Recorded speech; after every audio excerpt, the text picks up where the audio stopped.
Exercise is interesting in terms of effects on the brain because it works in about 4 or 5 different ways. One of the most obvious ways is blood flow. And so if you get your heart working, your brain's going to be filled with oxygen-rich blood and nutrients. So that's the main way that we thought it helps. The other way that's sort of interesting is it's been thought that exercise produces new neurons. And so exercise induces the production of growth factors, one's called BDNF, and it actually stimulates the production of new brain cells. Now, when I was in school 20 years ago, we were told you can't get any new brain cells. So when you're born, that's your lot. You're not going to make any more. But more recently, we found that exercise is a really good way of stimulating brain cell production.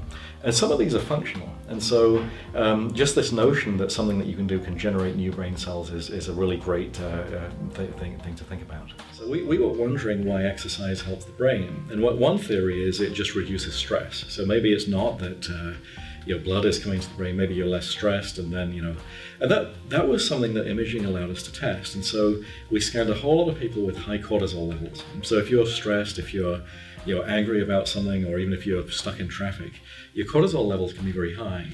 But one of the things we found is that the people with high cortisol levels lost brain tissue faster.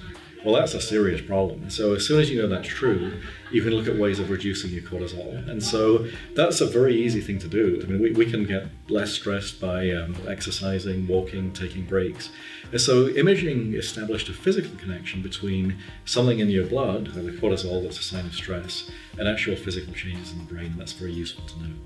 Take care of your brain, and there's a lot of ways we know that you can take care of your brain. You can eat a good diet, you can exercise, you can reduce stress, you can make sure you're well educated. And these things just build up a sort of mental bank account for the future. And so even though it seems like work is hard, I mean, you're building a store of brain connections that you'll need for the rest of your life. So these are practical messages that we've learned from imaging a lot of people. So.